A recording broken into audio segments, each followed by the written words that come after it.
What failures are holding you back? Are you letting setbacks define you or refine you?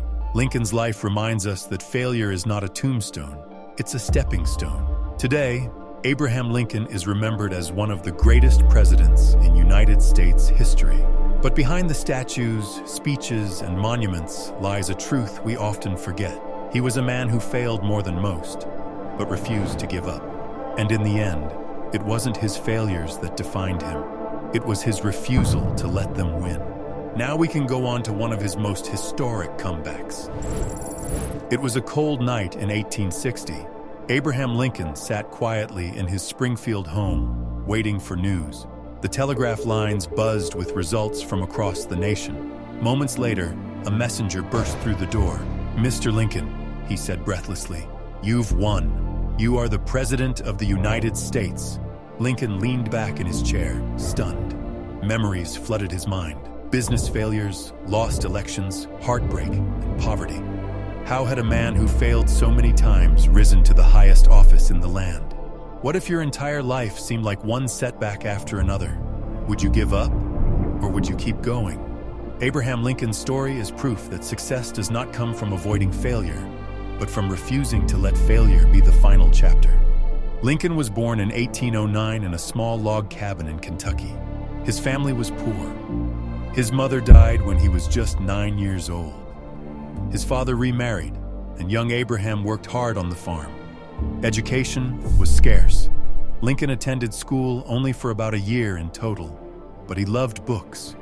He borrowed whatever he could, Aesop's fables, the Bible, Shakespeare, and taught himself. Still, life was harsh. Survival came before dreams. In his 20s, Lincoln tried business. He and a friend opened a general store, but the store failed, and Lincoln was left in debt he spent years paying back. Not long after, he entered politics. In 1832, he ran for the Illinois state legislature. He lost. That same year, he tried to enlist volunteers for a militia unit during the Black Hawk War. Few showed up. He was elected captain, but soon after, he lost every subsequent military election for higher office. Failure seemed to follow him like a shadow. Despite his failures, Lincoln discovered something during his first campaign. He loved connecting with people. He had a gift for storytelling, for turning simple words into powerful messages. He was honest, humble, and relatable, earning the nickname Honest Abe. So even after losing, he decided to keep trying. Politics wasn't just ambition for him, it was purpose. Lincoln's path was anything but straight. In 1833, his store went bankrupt. In 1835, the love of his life, Anne Rutledge, died of typhoid fever. Lincoln fell into deep depression. In 1836, he suffered a nervous breakdown, but each time he pulled himself back up. He taught himself law and passed the bar exam in 1836. He became a lawyer in Springfield, Illinois, arguing cases with wit and fairness. Still, his political ambitions haunted him. Lincoln's career was a long list of disappointments. 1838, defeated for Speaker of the state legislature. 1843, lost nomination for Congress. 1848, lost renomination for Congress after one term. 1854, lost nomination for U.S. Senate. 1856, failed to secure the vice presidential nomination. 1858, lost another Senate race, this time against Stephen Douglas. Most people would have quit long before, but Lincoln didn't. Each failure taught him something. He learned patience from business losses. He learned resilience from personal heartbreak. He learned humility from political defeats. Most importantly, he learned how to connect his ideas, freedom, equality, unity, to the hearts of ordinary Americans. His famous debates with Stephen Douglas in 1858, though ending in defeat, made Lincoln a national figure. People admired his honesty, logic, and calm under pressure. Failure, strangely, had prepared him for greatness. Lincoln's struggles weren't just external. He battled inner demons. He suffered bouts of melancholy, what we'd now call depression. Friends worried about his well-being. Yet, He often used humor as a shield, telling jokes and stories to lift the spirits of others, even when his own were heavy. These personal battles gave him empathy. He understood suffering, which later helped him guide a divided nation through its darkest hours. By 1860, America was on the brink of collapse.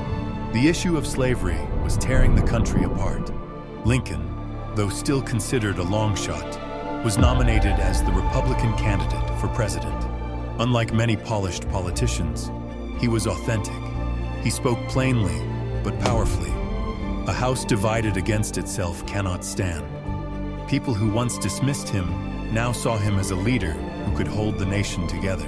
In November 1860, Abraham Lincoln was elected the 16th President of the United States. The boy from the log cabin, the man who failed in business, lost elections, and battled depression, now held the highest office in the land. But the story wasn't a fairy tale. His victory triggered the secession of southern states. Soon after, the Civil War began. Lincoln's greatest tests were still ahead. Through war, loss, and impossible decisions, Lincoln remained steady. He signed the Emancipation Proclamation in 1863, declaring freedom for enslaved people in Confederate states. He delivered the Gettysburg Address, a speech of just 272 words that became one of the most powerful in history. And in 1864, against all odds, he was re-elected. Tragically, in April 1865, Lincoln was assassinated just days after the Civil War ended, but his legacy endured. Lincoln's journey proves this. Failure is not final. Success is not about never falling, but about always rising again. What lies within us, perseverance, faith, and resilience, matters more than circumstances. Lincoln himself once said, "My great concern is not whether you have failed, but whether you are content with your failure." He was never content with failure. He kept moving. So take another shot, run again, try again, rise again.